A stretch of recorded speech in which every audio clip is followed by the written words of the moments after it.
Jesus Christus sunga kongi thuzui nula paula naute tunia eza lungdam na lai siang thuen Luka gel sungpania alian som ni ane som ni segi pan som li dong hi tua sunga bang thuyam iji tak jang na thoki na umlo sarusis te na do ba Jesus kia ga thudot na ai hi amautin umlo hi manin to pa Jesuin pen amai thugen na a ke main thoki na le nun tang na hin china amalema siang te gen hin na pina sarusis te pen pian na sem lama hi hangin atam zo pen gam vai to boy hi manin amawi muna amawi ngai sun na biang na chi pen bel hi lei to nun tak sungin lim takin nun tak tin dinga ong pan pi ong huai ong don ong ching ong kem chiang begina ngai suni to hai manina amau ten to pa ji sui thu gen thoking na mi se te thoking na le nun tang na chi pen loi manin amau tik e na au blok na pen tudot na ma ta tu ni adot ki na isahi amau te tudot na ina amau te na to pa su thu gen te mong lo bek thamina hiloina amau te tudot na zong to pa su thu gen na pen tudot na ma to dongin to tudot na zong pen amau te na lai siang tho ma na bol phu na si san bil ba hi bayam chile mi khadina zinein a to mi pa pen tane lon si tak chiang ina asangam te ina Moses to come so bangel hem chile asangam pa so na ka kom tin ding ina anaw sangam te na tua no mei ten pi ta hen china Moses to piang ma na si sanin tuni thoki na to ki sai na dot na ne hi to me na tua mi pai na unaw sagi ne ai manin asigi te pen vek pi na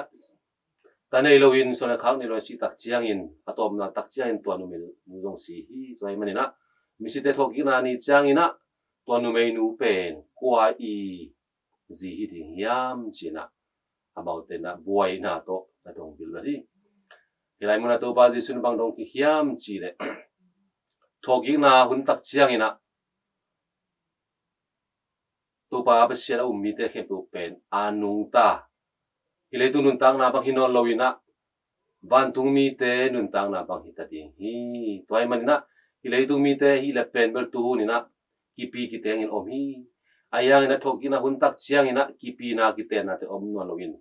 avek pin pasien ta te hin ta nung ta gaya kipi na ki te na te om no lo hi china na ro hi hilai mun panina bang ki mo te hiam chile farise te no lo hi manin a thu dot na jong pen wel amawi ngai sut na bek to ngai sun hi hilai tu nun tang na pen leitung be tak chiang in nun tang na sina gal khata pen nun tang na thak om hi to nun tang na thak jong pen hi lei tu nun tang ma to ki bang di hi chi ngai sut na to ki thut na ane ai hi aya na tu ni to pa ji sui na ei te thei di na sina gala bang hiam nun tang na om hi to nun tang na pe hi lei tu nun tang na to ki bang no login to pa Jesu to pa pasien khem pe pen anung ta pasien ta te sok ta in to nun tang na pe lei tu nun tang na to ki bang no login pasien ta te bangin van tu mi te bangina ki pi na ki te na te no login ilungkul a hi iup na a hi to pa pasien pen ei te pa bangina om the ta hi manin ki te na ki pi na te om lo hi china na dong hi to tham loina Moses to faris Sadducees te na amau thu dot na jong pen Moses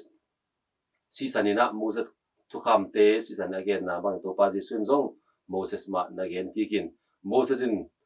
kang na pina atum lo sol buk do thu again na pasian pen Abraham pasian Isaac pasian Jacob pasian china na again to ai manin pasian pen misi te pasian hoina mihing te pasian ai na te ten thei sa hi to ai manin tunina leitunun tang na to ite na van tung thu te pen ki khem sat theilowa leitunun tang na sunga pasian yum nak le ite pen anung tai pasian ta te sok ni na ni khan ni tak chiang in ei mi si te thoking na ni om tak pi hi chi te tu ni lai sino te tung to dang thei i mu the hi toy me ten zong pen khan ni tak chiang in pasien tate anung ta pasien tate so the ina ki le tung yun tak sung hun sungin pasien dei na pangina ani ten anung ta zo anung ta nuam te ya kat ding pen thu pi ma ma hi to pa di su ma mai na e man thoki na lu tang na hi nga chi ma bangin e ten tang na so zong tua lamen na to e mai hi le tung tang na te e mai pumpi tak sa di na te hilowin nunggu na te tung ton hilow zoi na pasien dei na po pi di na bangina anung ta nuam anung ta zo tanung te so do nang biak to pa pasien en pa ang pia sak ta hen amen